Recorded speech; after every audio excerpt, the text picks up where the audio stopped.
Hey folks, hope you guys are having a great day. Time for the Livewrite. Yeah. The old man says he's getting old. It's snoring.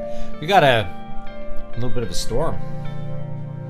It's storming right now. And the hurricane that hit Jamaica, which is now like just a tropical storm, went across the Yucatan Peninsula, and then it's making a hard right turn into South Texas and maybe up the Gulf Coast. We'll find out in the next couple days. So I spent most of the day trying to repair my big generator. I have a big, like 12,000 watt generator. So I needed a new carb on it, figuring out how to put that together. It wasn't that hard, but like there's no instructions on how to take that engine apart and fix it. So I just had to figure that out. I got gasoline on my hands and now they smell bad. Because I had to test the original carb and see if it was just like a gasket that was bad. It's like, nah, I'd have to like completely rebuild the carb. And the carburetor that I got was actually the wrong part. So I just had to make it work. Yeah. So we had to figure out how to make the carburetor work, which it did. It worked. I like my camera's doing weird stuff. Don't know why. I can put in have like an extra light here that I could use. Check this out. Probably doesn't look good because it's down low right now.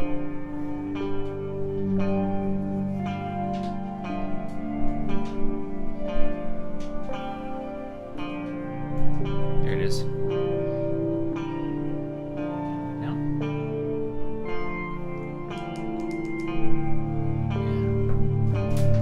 There we go. Little fill light. Let's get out of the frame. Out of the camera frame. Little light. Oh, now my camera, now I'm blue. It's got like auto white balance or something on it right now. It's super weird. There's nothing on YouTube. There was nothing on YouTube that was like correct. So it's okay though. Once I get the correct carburetor, I might just make a YouTube video so that people are like, how do I change out the carb? I'm like, it's actually really easy. I'll show you how to do it. If you're not mechanically inclined and can't figure out what parts are. Or like, hey, is fuel pouring out of your generator? It's probably your carburetor's bad. Because you did what I did, which was you turned it off quickly and left fuel in the carburetor, which you're not supposed to do. Might have to work on it a little bit more. I've kind of old fuel in it, so I may have to drain it, put some new fuel in it, find out. May not even need to use it. I don't know if the power's actually going to go out with this whole shindig. So, but anyway, let's ride a little bit and we'll see what's going on. So, our next chapter here, let's see if we can look at our plan here. I'll turn the music down a bit.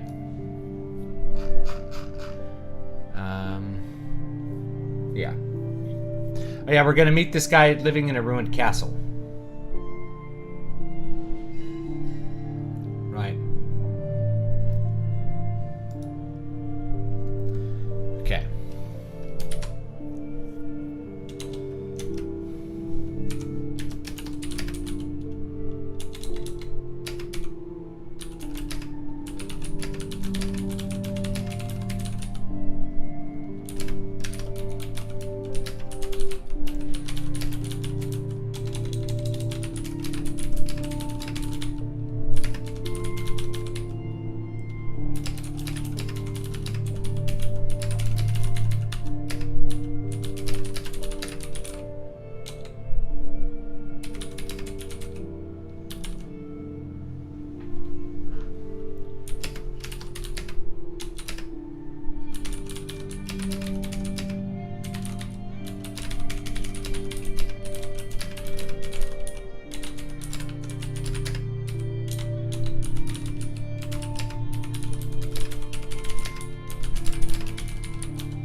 crazy about a light like right there. Let's turn it down. There we go. Now I'm blue again. Welcome to the land of blueness, where blueness reigns. This is a fantasy story, yes. You can read it for free if you're on my Patreon or Substack supporter. So let me link those. Or Ko-Fi, any of them. So you can read, you can watch me write it. Anyone can watch me write it. But if you want to just read it for yourself, then you need to be a supporter on one of these things. I haven't put out a Substack article in a week or two because I've just been so stacked with other things. But I got a good one coming, so maybe fewer things, but better is good too.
Hot today.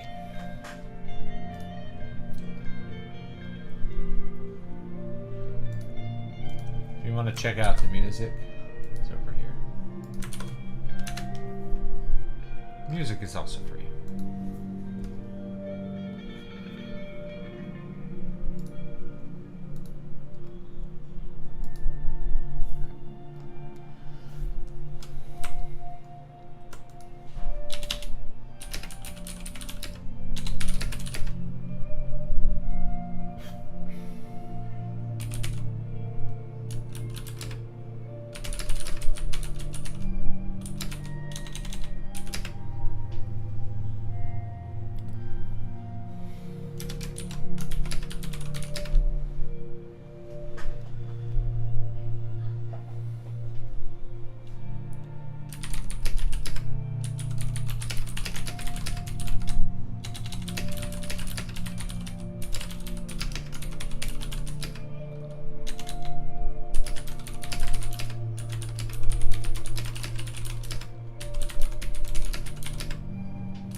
these days I want to read or write a story where a bunch of kids go on an adventure into the spooky woods, and the spooky woods are just filled with other groups of adventuring kids.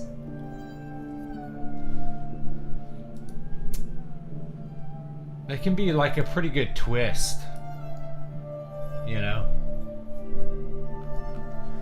It's like you think that there's a monster in the woods, but it's just more kids.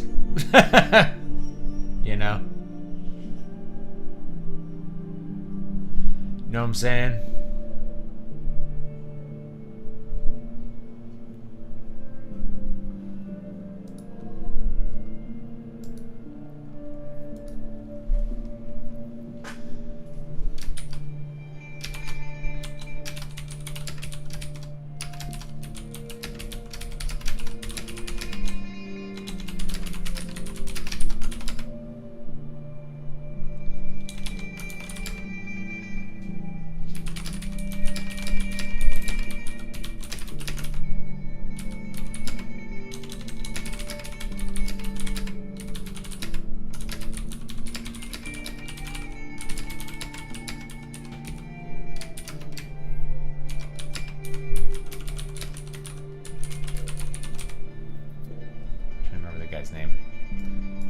Planning document. Sir Stalwell.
grab another drink real quick. When you edit big novels, Scrivener is so helpful. I don't like Scrivener, and I don't really use it, but a lot of people like it. You know, I just write in Microsoft Word.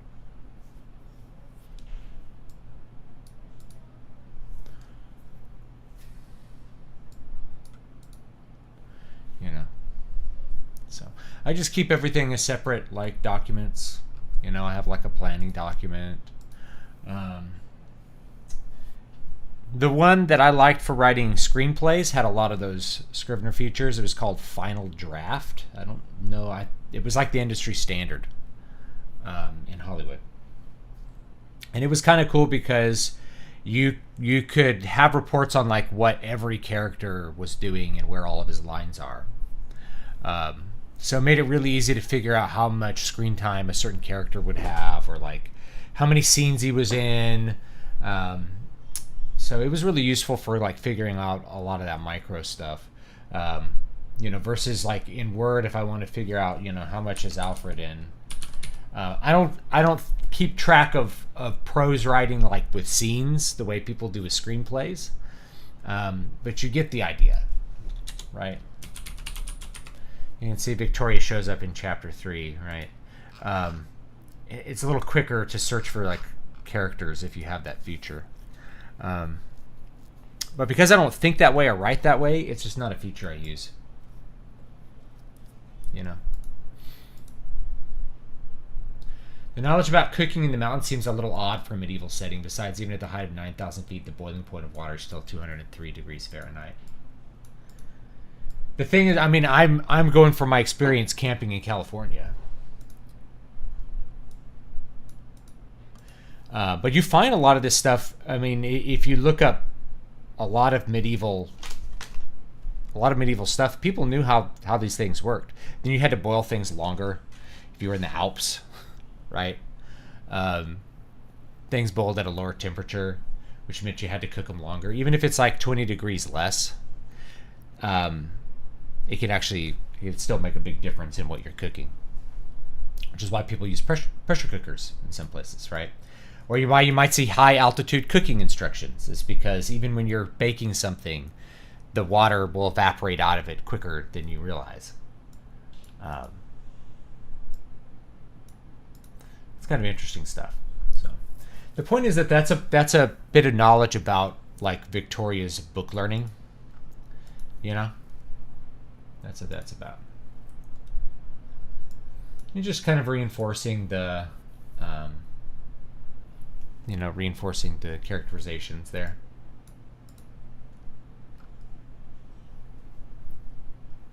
Yeah, I don't worry about point of view stuff. That is like a very modern approach as well, just so you know. If you read anything that's like pre-1980, you'll find that a strict point of view is not usually present in most narrative. Unless it's written in first person. So you'll find that third person, people are like third person omniscient, not really. Like what tends to happen is you hear like head hopping. So if you read something like Shogun, you'll have thoughts of a bunch of different characters intermixed into the scene. This is present in things like Dune. You'll find it in old sword and sorcery stuff. There's a lot of what people would tell you not to do today in classic writing. When they say like show don't tell, you go back and you're like, well, this is what Robert E. Howard did. It's like, oh, yeah. Do you stick to your guns and say you're not supposed to do that? Or do you say, well, Robert E. Howard knew what he was doing? It's like, well, it could be that you shouldn't look at these things as hard and fast rules, right? Like there's no, what's the character point of view? There's no real character point of view with this style of writing or in this scene. I could talk about the feelings of any character, right? And I'm not really getting into characters' heads too much. And if I want to, I can, I don't consider it the worst. I think it's fine. I don't find it really confusing. It's something that's in older styles of writing. It's only modern people that have this idea that you need to have a point of view character in a third person scene. George R.R. Martin uses that to delineate his chapters, right? Like the chapter is just named after whoever the point of view character happens to be. It's really funny. So like if you look at Game of Thrones, you're like, well, what chapter Game of Thrones in this? You're like, it's Ned number 5, right? You don't know where it is. but it kind of it creates this interesting thing where you're switching back and forth between points of tension, so you never let up all the story tension. It also helps you to control who knows what and what facts are in play in any given scene. It's a limiting sort of way. Now you can do it all in first person as well, but I've never seen anybody do that. So it's just not something I see done where like you're doing something like Dracula where it's kind of first or second person. Second, it's like letters, right? It's basically first person perspective, but changing like every single scene or like every single chapter, you know. You don't see that very much these days. It's just not a popular style, and I could see like if you were working with an editor would be like, don't do this, even though it was done in the past, because a contemporary reader will be put off by it, you know. So like head hopping, right? When I was first writing, I just did a lot of head hopping until people were like, why am I getting so many thoughts? I'm like, I don't know. That's just a normal way of writing, because my influences were all older books, you know. I didn't read a lot of modern fiction because I found it kind of boring. I'm gonna get another drink real quick. I'm not trying to counter anybody's opinions, by the way. I'm just saying, like, you know, one of the things you find is that if someone says not to do this, is that there's plenty of people who've done it. So it's a little more subtle than that, you know. All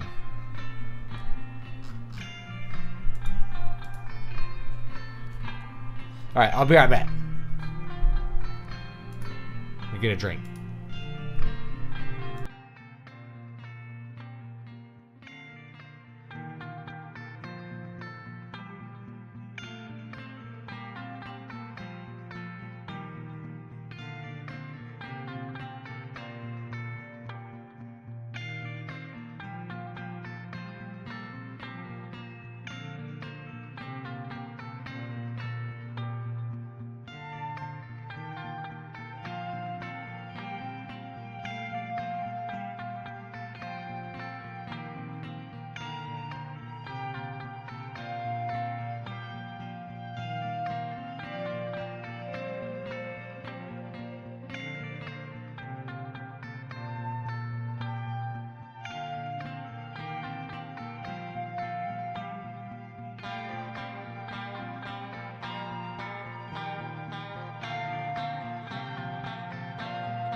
Okay, we're back.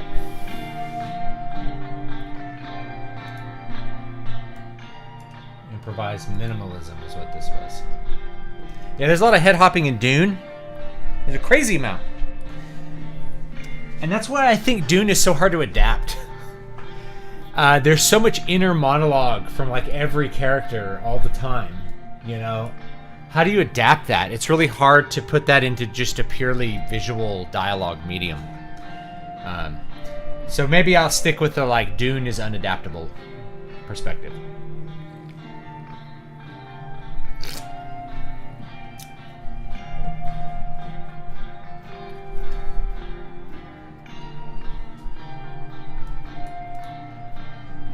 My book is still going to be 1,200 pages. That's big.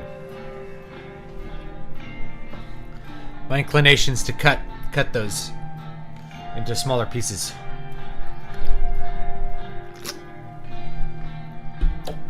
Where were we?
What's up, Brian? Lovely afternoon for a Livewrite. Yeah, well, we got a storm coming. We might have a hurricane. Might have a hurricane tomorrow or Monday. Alright, with a soft instrumental Celtic fantasy music as background. This sounds almost Arabic. It's just, it's not in an Arabic mode. It's mostly pentatonic.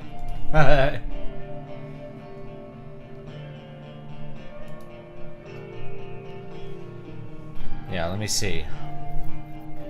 Rain starting in 57 minutes. Aerial flood watch. Tropical storm Beryl incoming to Corpus Christi, Texas. It'll like barely get us, if it gets us at all. It'd have to turn really far to the right, which it already did. It went across Yucatan and just started going north. Then it might be up into Illinois.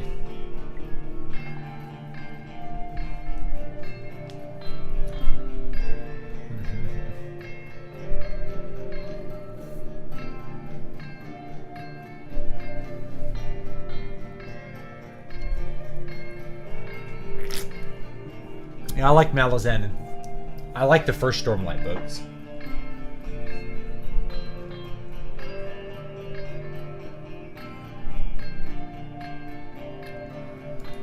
It's 107 here again. Well, I mean, we get rain when it's 100 degrees, so you can have 100-degree rain.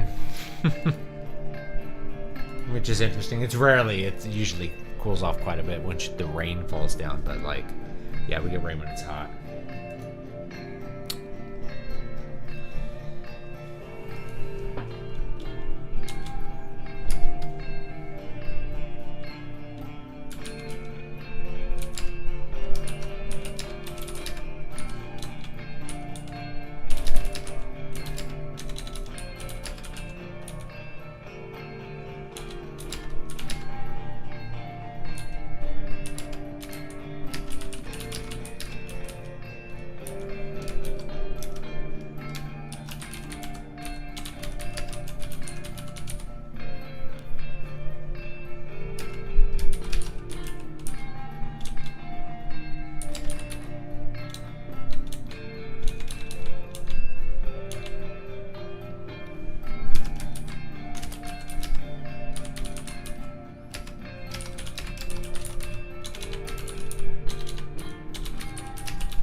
Chases the junkies out of the dumpster area that like to burn fent in their foil when it's raining.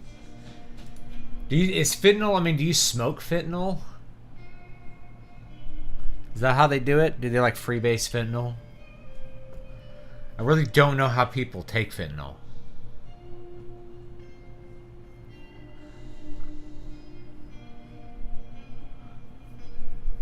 It's a drug I don't know that much about. As far as like how you use it. But yeah, I mean, I like long books too. I don't have a problem with long books. But when I think of like 1,200 pages, if like the conventional indie wisdom is probably to break it up into a bunch of smaller books and sell those. That would be the conventional wisdom. I don't know if I'll do that for King Leper. I'm thinking I'm just going to sell it as one tome. And just like have it be that.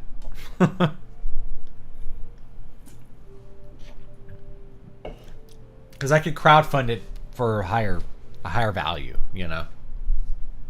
They put the dust in the aluminum foil, light it with a lighter, and inhale the vapors. Okay, we call that freebasing.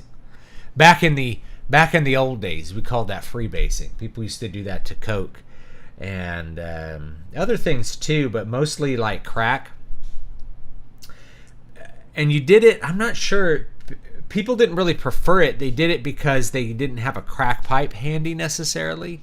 So you could get, if you had a piece of foil and like a drinking straw, you could heat up the crack on the foil and just like, it would turn into a dark colored vapor and you could just suck it up with a straw or just like breathe it straight in. You know, it was kind of funny. I remember this movie, I think it was called, wasn't Blow.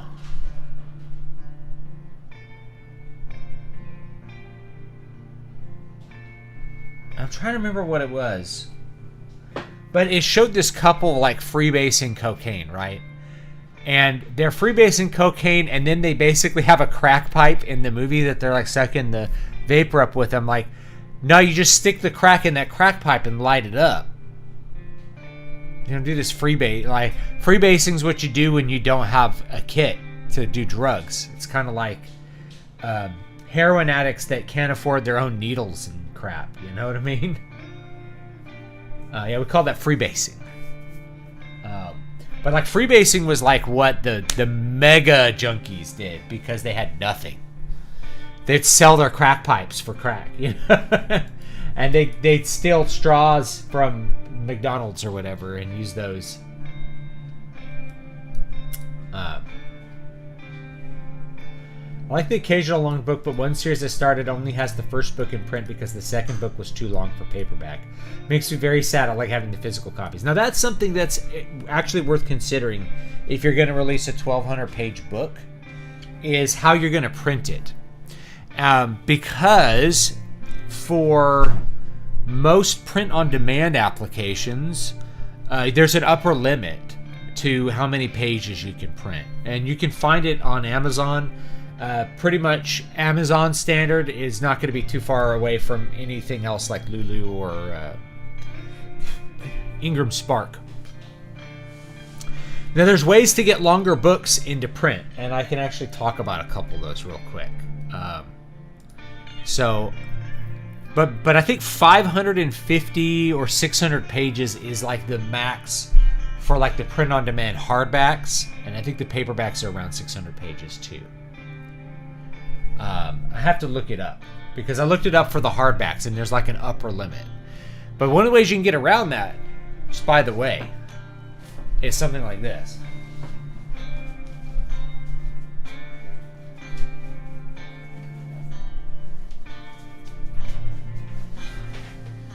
Right? This was like maxing out the size. So it's like you do an 8.5 by 11 inch magazine size. This is even bigger than that. This is like A4 or something. And you do 2 columns at like 10-point font. Right? There's a million words. If you got this collection back in 2019, there's like a million words in it. So I managed to cram like a million words into one giant thing. being very creative. There's 10 books in it. I don't think it's quite 1 million, actually. I'm going to say probably 600, 700,000 maybe. Yeah. Contains 10 books. So that's one way you could get around some of the print-on-demand stuff. Yeah. So you can get huge books. You could pack them in by changing the size. This is also more profitable because they charge you like a per book minimum plus per page. So the bigger the trim size, the more profitable the book. So if you're one of the ones that's like, I like an 8x5 book, great. 6x9 will make you more money. So always, the only reason I don't go above 6x9 is that I think people don't want giant-sized 8.5x11 two-column novels. I think this is just not how people like to read books in 2024. I have Mark Twain books that are like this, that are from the olden times. But modern books, they tend to not print them like this. It's just not what happens. I did another one in 2020 called Krampus Christmas. That's a good one too. So if anybody's wanting to like, hey, how can I maximize this? The way that you maximize your profit in print is you want to print as few pages as possible. That's how you maximize it. So you can do that by using bigger paper and by using smaller font to reduce the page count, and by doing like 2 columns on a large page. 2 columns is very readable. Like this is Water of Awakening in 2-column, like a 2-column version there. So a pretty interesting way to do that. In fact, let me look it up because I have it linked here.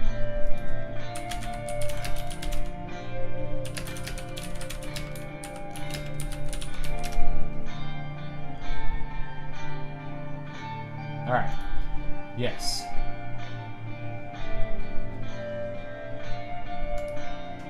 So, KDP, maximum hardback size is 550 pages.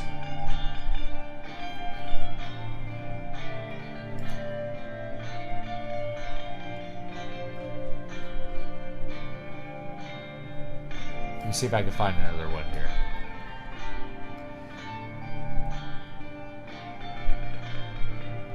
And I think for paperback, what I'm seeing is the maximum page count's 828.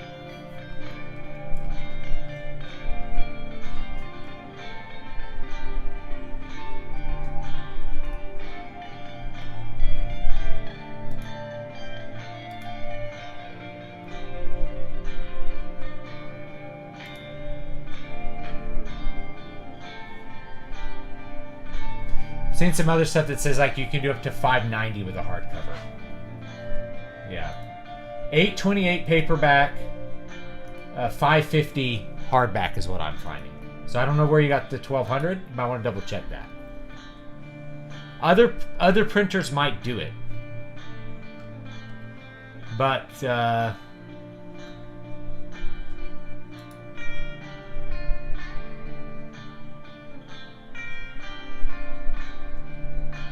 minimum, maximum page counts.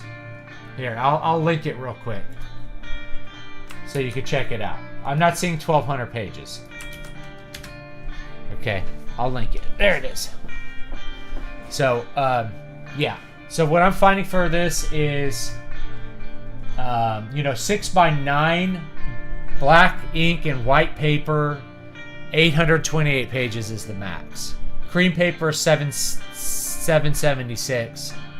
Color ink is 600 pages. Premium color ink is apparently 828 pages. Large trim sizes, if you go 8.5 by 11, you can do 590 pages. Hardcover maximum pages is 550.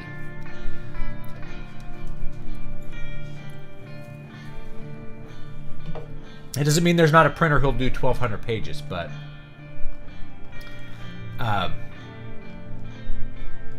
as a practical limitation, the Ingram Spark might do it. Yeah, they might do it. I don't know. But if you think about, so one of the things that you may have to think about doing this independently is like if you're dead set on a huge book, you can always do like a crowdfund for the big version and then sell a cut up version for your long tail, like your Amazon stuff.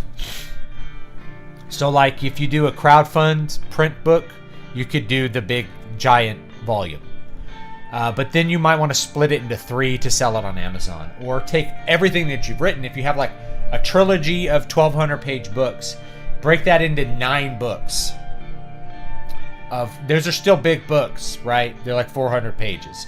So break it into a nonology, 9 books, and then like the conventional wisdom would be you don't even have to do new covers. That's the other thing too. It's like there's people who just do recolors of the same cover. So you just do your original three covers, and you just have the main book 1 is the correct colors, book 2 color blue, book 3 color red, right? Or keep it super simple, right? And so then you do book 1, 2, 3, 4, 5, 6, 7, 8, 9. So you do just a trilogy of trilogies, but on Amazon they're listed as 1 through 9. And you release one book like every 2 weeks for half a year or something like that. That would be the conventional way to do it on Amazon. But you can always mix that, right? Like you could do a crowdfund. You crowdfund the books, you sell to your fans that way. Then if you're going to print them on Amazon, then you break it up into however many books, 9 books, a 9-book series. And then the series is complete. People will look at a 9-book series and be like, I could invest in this. If they see one book, if it's book 1 of a Chronicles or something and that's it, readers don't want to invest in it. Not in 2024. I think they've been let down maybe too many times by that. So you can always do both, right? You don't have to get stuck to one. So one or the other. You don't have to. Needle Ash was originally like a trilogy because I wanted to see how it would do with shorter books instead. So I cut it up into 3 books.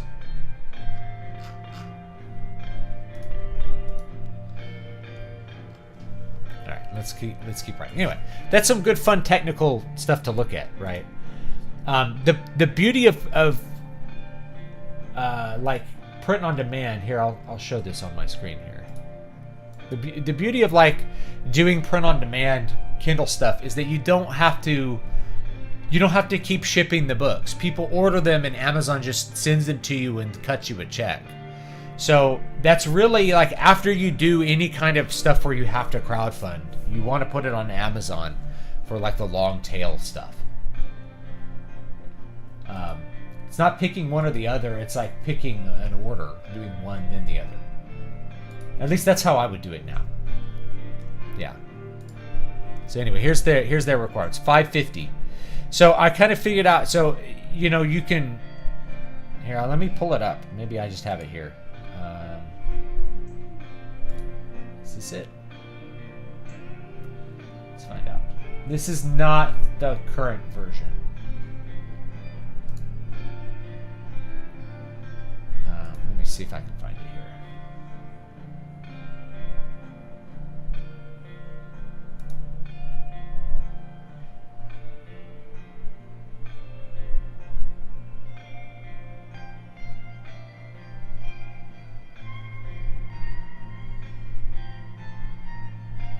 Is this it? Yes, okay. This is a newer version. All right. So, as formatted, how many pages is this? Sorry. All right, this is like all 3 books as one, right? There's book 2, book 3. There's a Dramatis Personae, right? Notes about all this stuff. I haven't drawn the map yet. There's a coda. Okay. How many words is it? Let's go down to... I didn't put in the... 524. Okay. So we're still under the limit. And this is size 12 font Adobe Garamond Pro. With a very specific line spacing that's barely above single space. Right? So it's not... it's not 1.5 space. It's like... You know, it's 12 size, and then it's like the 15 point lines for 12 point font. So it's like 1.25 or something. It's a weird. I figured out that was like a really, really very legible spacing that didn't feel like big spaces between the lines. And of course, if you're making like pulp era kind of stuff, if you pull up any of the old paperbacks from like the 70s,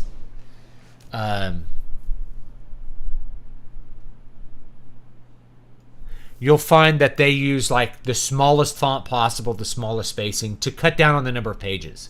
So you'll have as few pages as possible because that makes that book more profitable. It makes it less readable. This is more like a premium looking thing here. What font is this? That is not correct. It's not loading the right font. That is not Trajan Pro. I don't know what's going on there.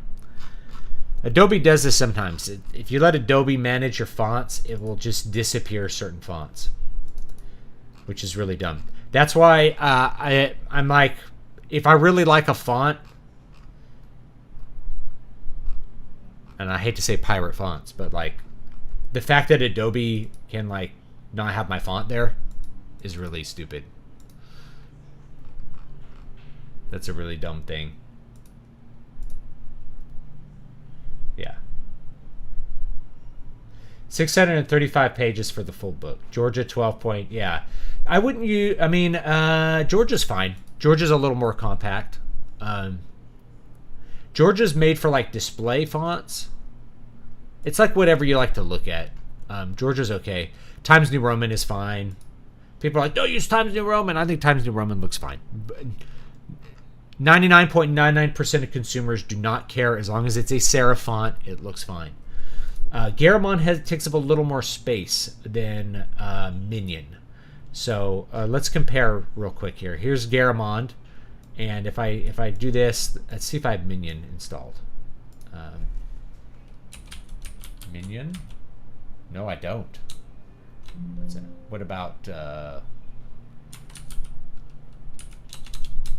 Oh, we could try out Caslon. Yeah, none of my fonts are loaded right now.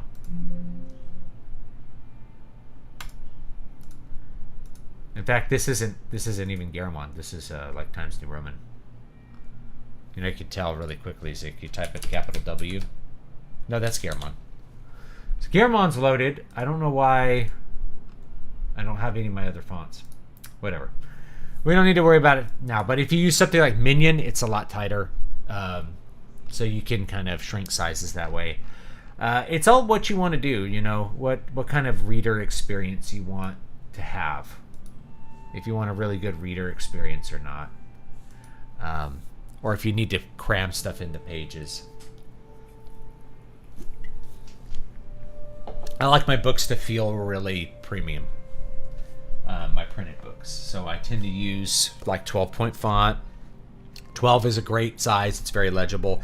If I really need to shrink it, like this one has Arno in it, and I think it's 11.5. So I could just keep the book under like 250 pages. So it's a little smaller. And because it's an 8x5, it's like a more compact paperback. You tend to lose money on the smaller paperbacks if you can't keep the page count down. Constantia. I don't know that one.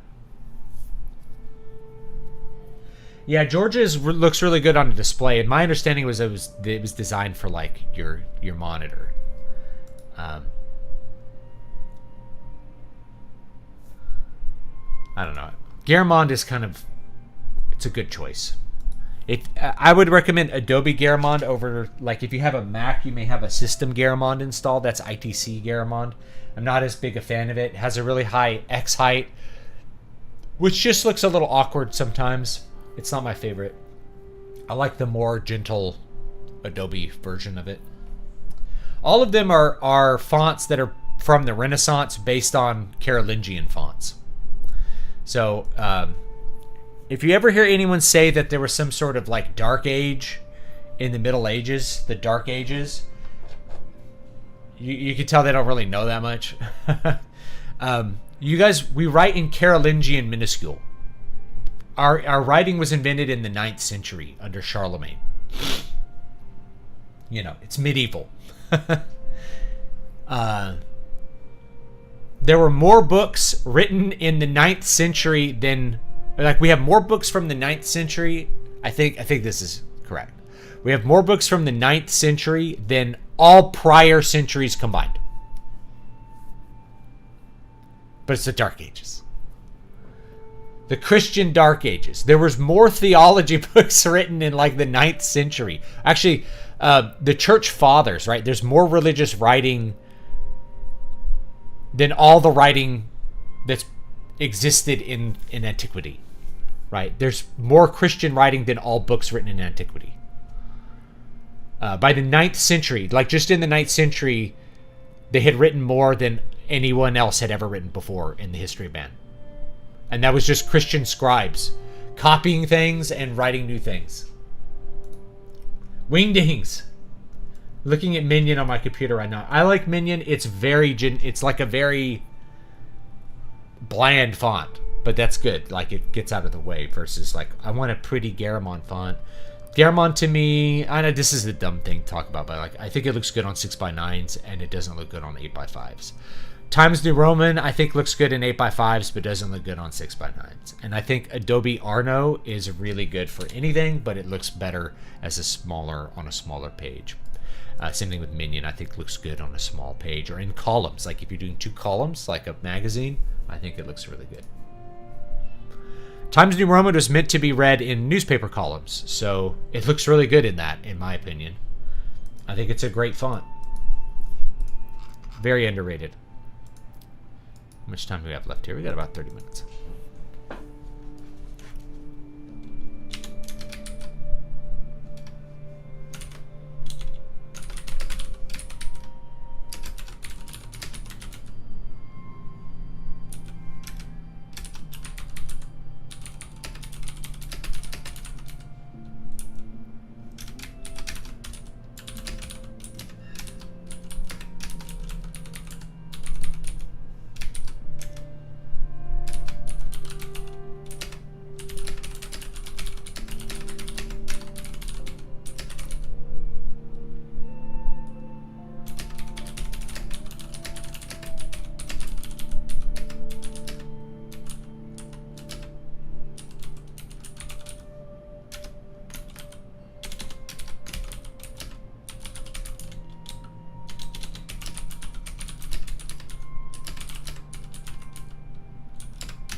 Little known fact, the earliest versions of the Gospels were in Comic Sans.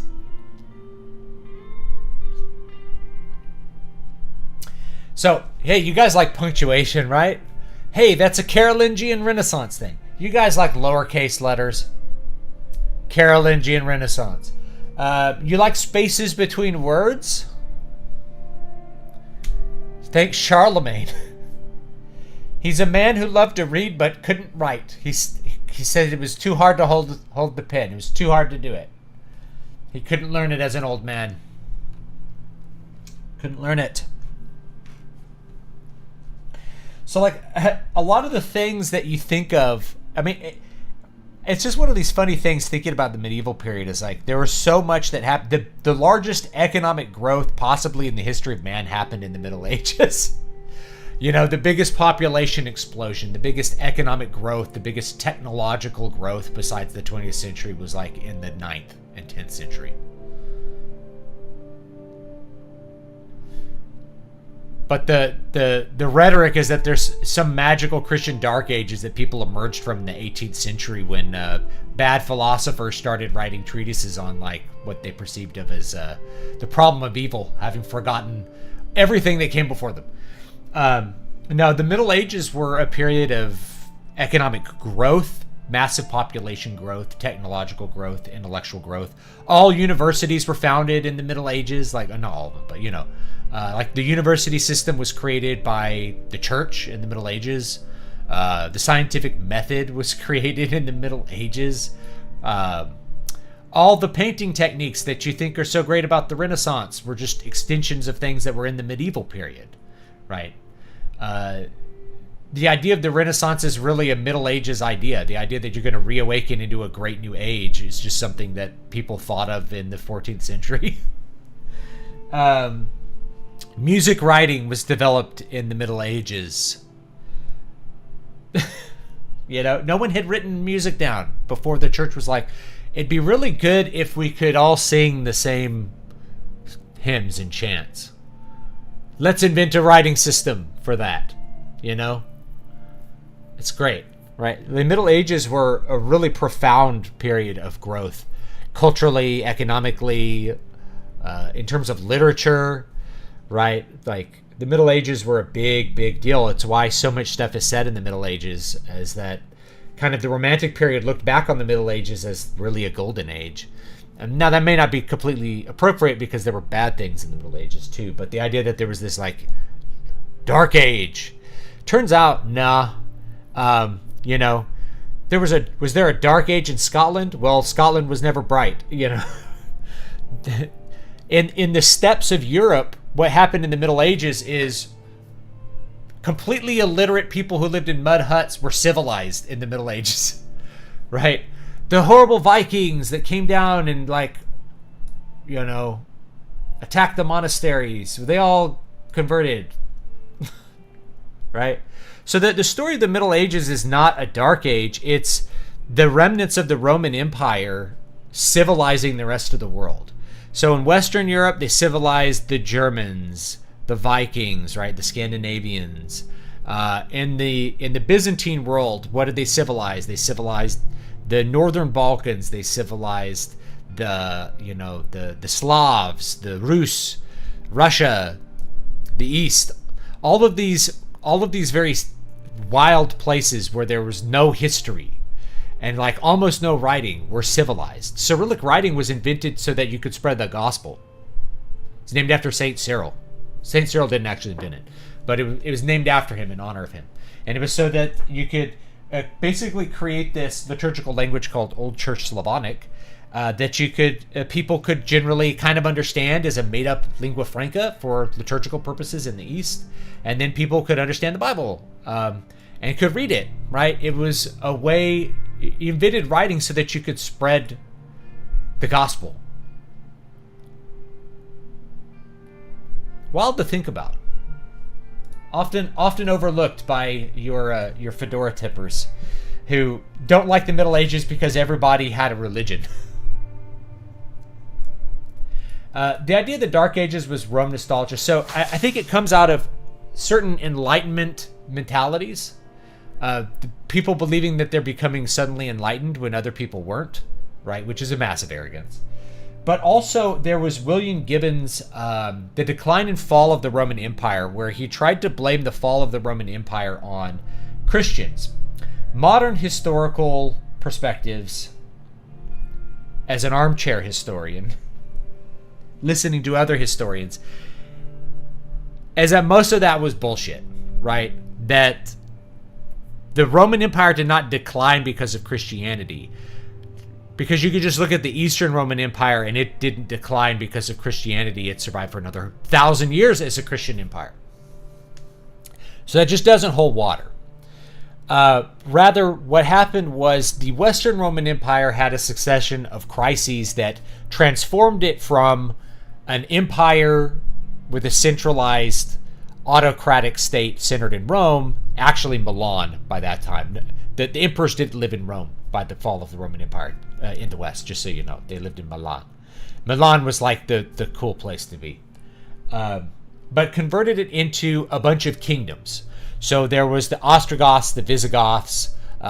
So the West kind of changed from a classical empire into what we would think of as feudalism. Feudalism is itself like an Enlightenment term. But these kingdoms, rather than a unified empire, they transformed into kingdoms, which really kept a lot of Roman culture alive. The Visigothic kingdom was very Roman culturally. The Anglo-Saxons weren't really Roman, but there was still the Celtic fringe in England, which was very Roman and very Christian. Places had to be re-Christianized, if you will. And if Christianity brought the Dark Ages, then like spreading the gospel to Northern Europe wouldn't have caused people to like have a massive increase in their standard of living and the biggest economic boom in the history of the world. You sound like Metatron. I like Metatron. I'd probably get along with him. He has long hair like me. I like Italians. Right? I get along well with Italians. Bohemia is a little north of the Balkans. Yeah. Yeah, Bohemia is you're in the large Germanic area in the Alps and north of the Alps. The Balkans would be between like Greece and say Romania, modern Romania. But even then, there's no like this ends the Balkans and thus begins the Slavic area, right? These things kind of mix and match. There's people who are ethnically Albanian, but they're living in Slovakia even, right? There's lots of ethnicities that are there. And so there's a lot of ethnic complexity in the Balkan Peninsula, Greece, all the way north into the Slavic countries, all the way up to like Estonia and Russia. All of those ethnicities have their own cultures and their own distinct histories and things like that. It's really interesting to think about. Yeah. Bohemia is where where is modern Bohemia? It's spread across several places. Bohemia, Bavaria. And if you look, this is a good point too. The Holy Roman Empire were Christianized around the same time as the rest.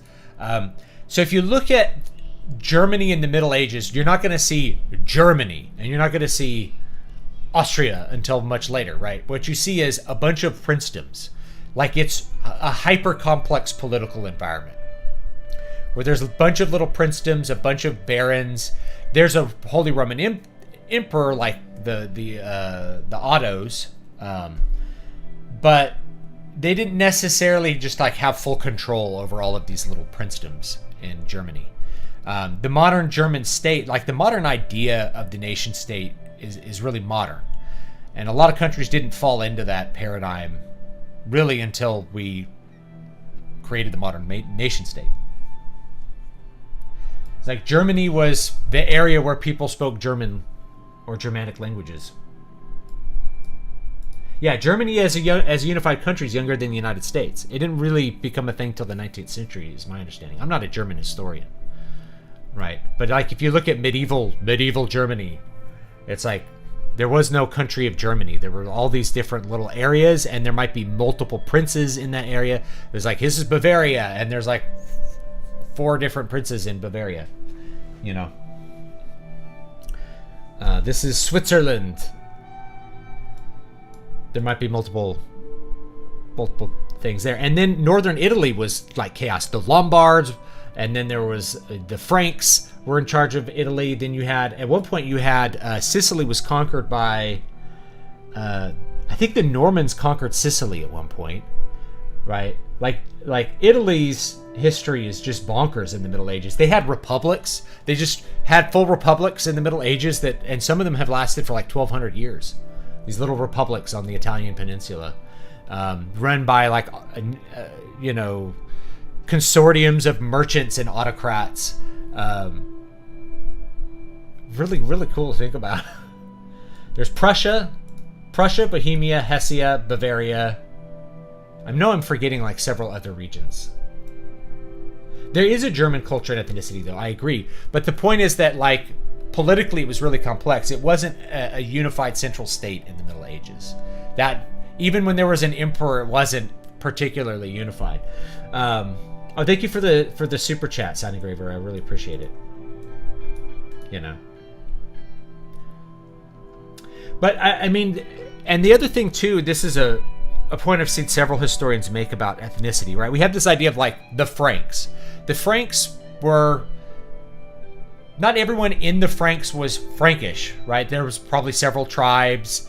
And then over time, you get this unified political entity known as the Franks that are in one kind of nation area. They're related to each other. And we abstract from that the idea that everybody was Frankish, but maybe not. There's probably several tribes there. And I think that's true for a lot of German areas, right? There's like Saxony, from whence come the Saxons, who ended up in England. And the Angles and the Utes, which were from Denmark, ended up in England. And the Danes, which were from Denmark, ended up in England. And the Romans, which were from Rome, ended up in England. And then there were the Celts from Ireland, who ended up in England. There's over a dozen German principalities. At one point there was like dozens. I have to look up the map. I think in the High Middle Ages there were so many different little political entities in Germany. It was anyway. I can't just like speak off the top of my head about like Germany in the Middle Ages, but it was very complex. Let's just put it that way. There was a lot going on, and there's whole books dedicated to it where, just in a 50-year span, there's a lot of politics going on, and the popes had to do with it sometimes, especially once you get to like the 15th century. Dozens, hundreds of little German principalities. Yeah. I'll find a map. Find this great map of the principalities.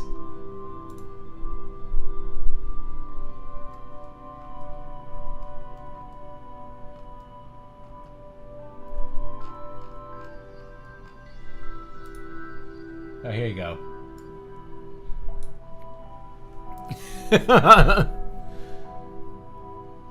Very easy to figure out what was going on in Germany at the time. And what's crazy is, like, you might have, a territory that looks like this. It's like all over the place. It's like Munster. And over here is just Poland. France. The Venetian Republic is down here.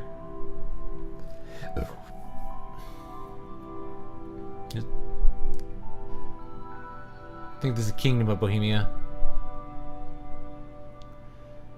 It's crazy to think about. Even that's a simplification. I mean, it's like saying, it's the same thing if you try to figure out all the fiefs in Japan in like the 15th century. It's a work unto itself just to figure out who owned what.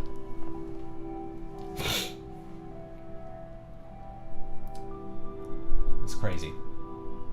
Historian friend made it simple. After Rome, there were three types: absolute rule in France, distributed rule in Germany, and the perfect medium in England. That's an interesting way to think about it. I think Iberia has its own great history, where they kind of gradually went from disparate kingdoms into a unified realm.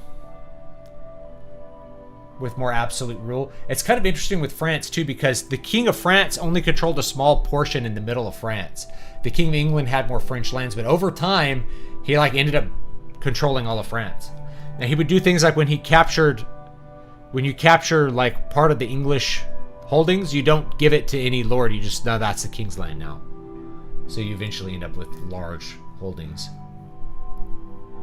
Fantasy map goals, if you make that your only hobby.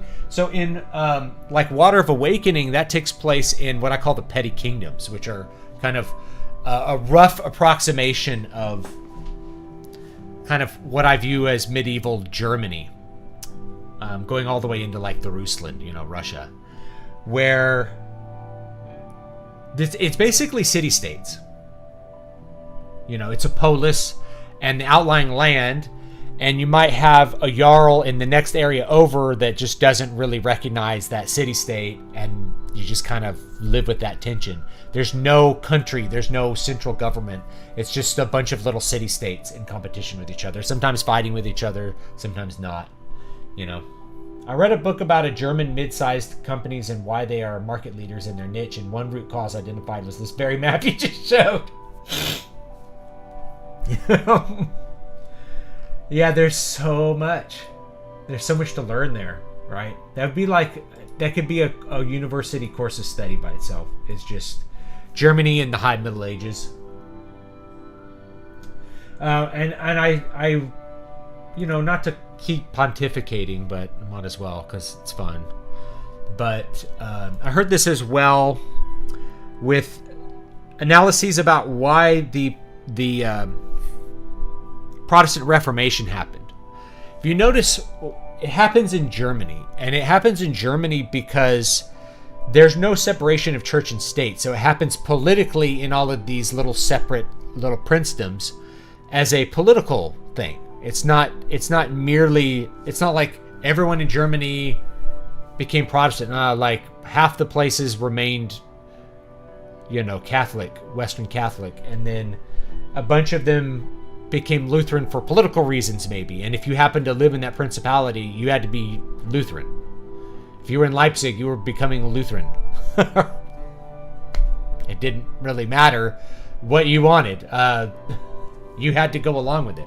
So the spread of that, and the reason that they ended up with not just one Protestant church, the Lutheran Church, but first dozens, and then now thousands of different denominations of Protestant Christianity, is because that political disunity meant every little area in Central Europe basically ended up with its own little heterodox religion.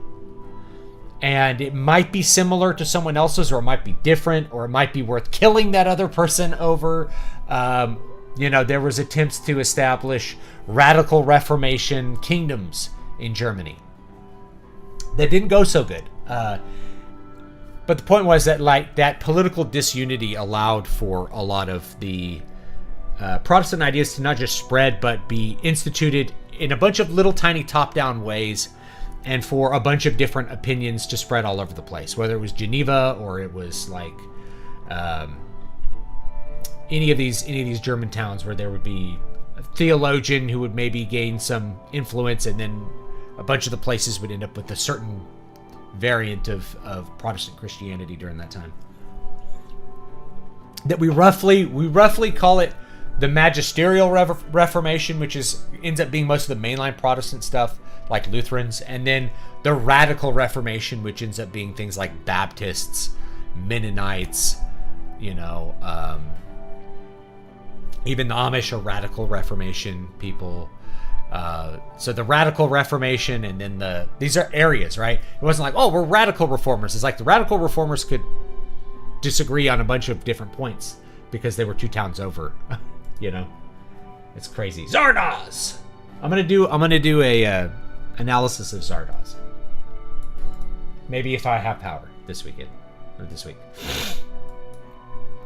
So anyway, it's an interesting thing. I'm sure someone has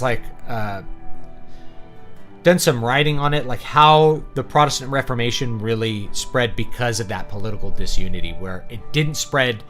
Like England became Protestant because the king decreed it and seized all the monasteries and destroyed them all. right? It was completely top down over the entire country and very bloody.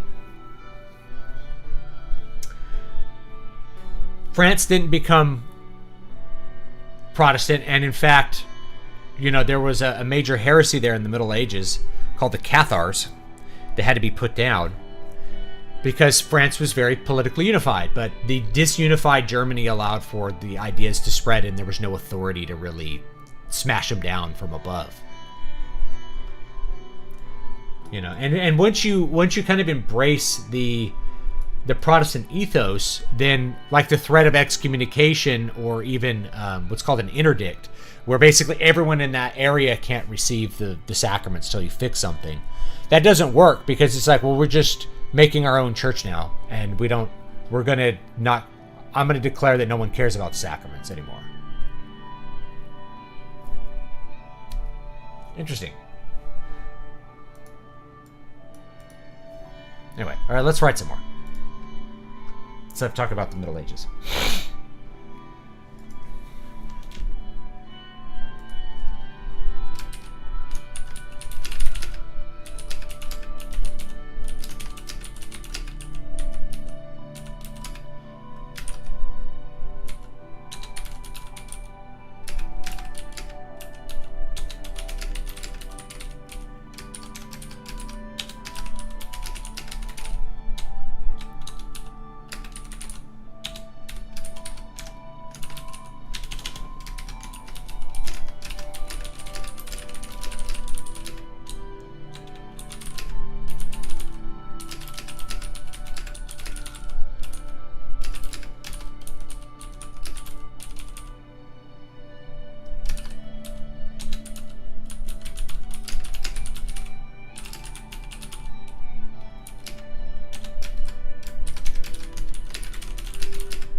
Video pause. Continue watching? Yes.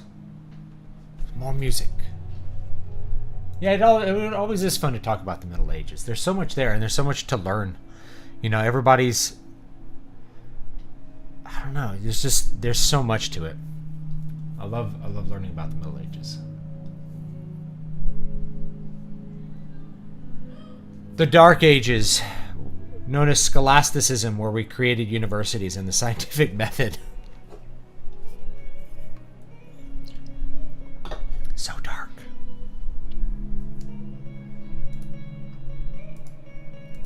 Traded the kingdom, Alfred.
Ah, Baroque. Yes, I like the Baroque too.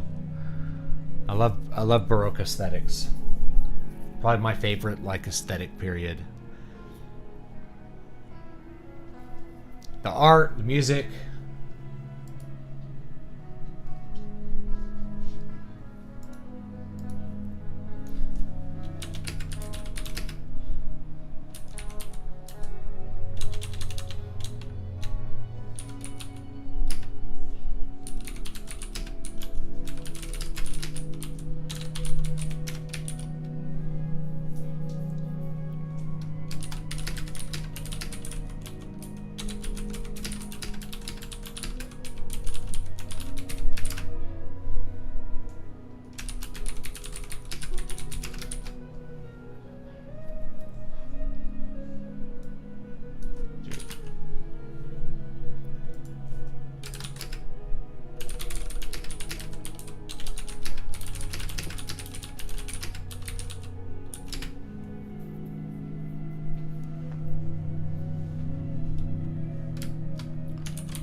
what point people stopped thinking about a story being fantasy. Medieval is the standard, but if you go back to biblical times or earlier prehistoric times, is that still that genre? I think so, and I think you can also go into the future and have it be fantasy.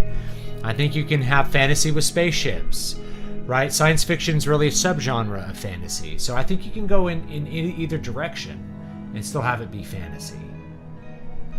You know? I don't think you have to stick to medieval. I think that became the genre standard because of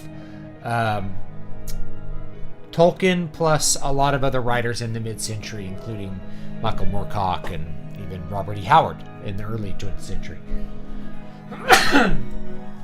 But, you know, Conan is kind of pre-Diluvian. And he kind of mixes in different kind of chronological areas. Sometimes he's a pirate, sometimes it's very medieval, sometimes it's very Bronze Age, right? So... yeah, I mean, why not turn it into 27 books? That's like the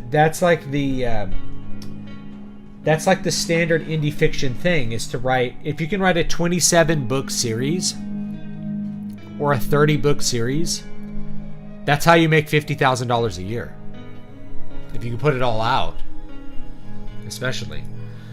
You just get all that buy through. You spend all your money advertising book one, and then you just get sell through for 30 books. You know? I don't do that though. Like I go all over the place with my stuff.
Hi, cat.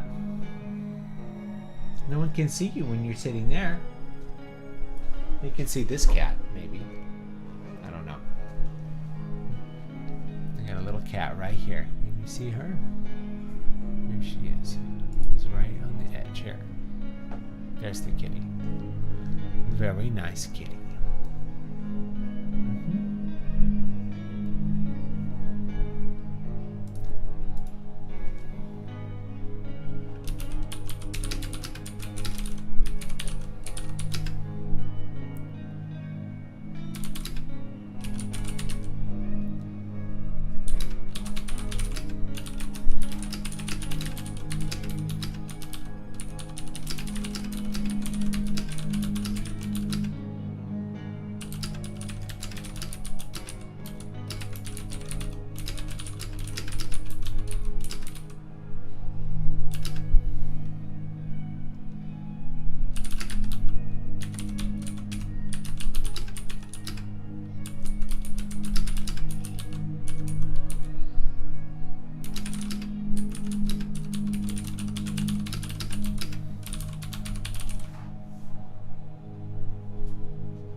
think that's it for today.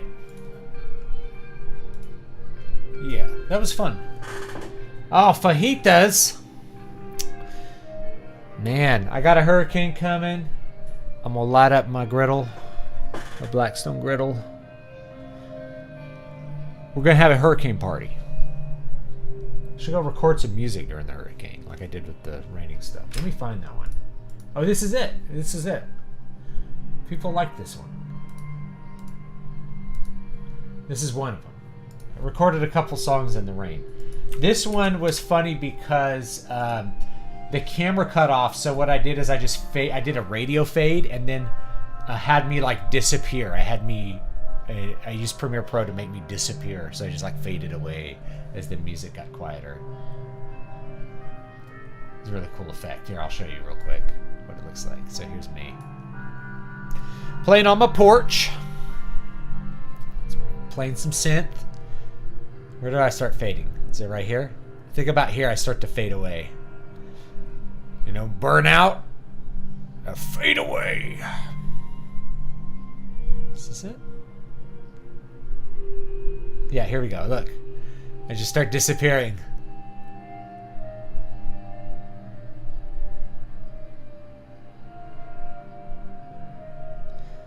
So I just like crossfaded it with the still from when I sat down on the chair.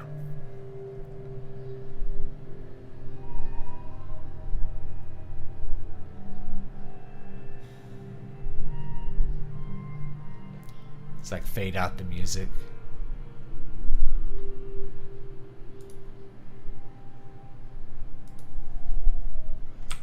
COVID policy killed something?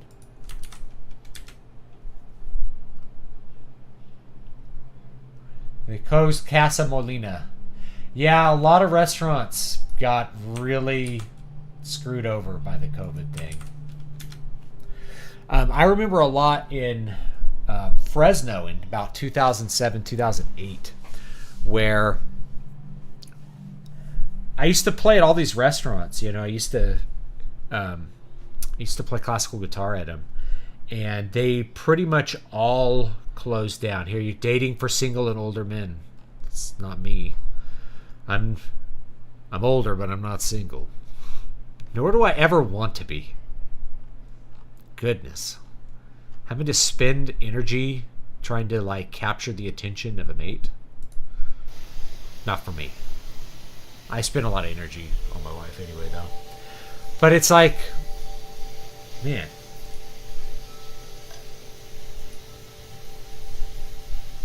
I want to like have to think about trying to find a partner. Awful. All right, guys, that's it. I think I got the Patreon stuff. I'll link Ko-Fi too. I have this up on the regular sites. Working on some more Substack articles. They're just kind of longer, so it's like it takes a little longer to write them rather than like 1,000-word blast. I got like a 5,000-word article on World of Warcraft. Anyway, love you all. Thank you for hanging out with me. Good luck on the massive book series. Yeah, that's a cool hat. It's by Blonde Swan. Thank you. It's a cool hat. My son plays with it a lot. You know?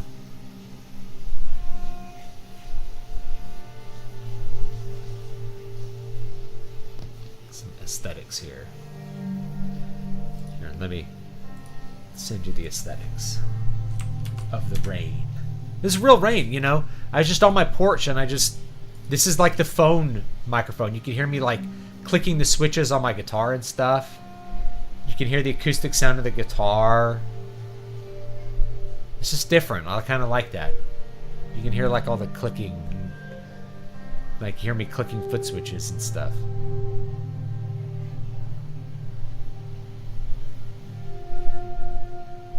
A lot of fun. Alright. Take it easy, guys, and I'll see you all next time. Thanks for hanging out with me while we wrote some fantasy.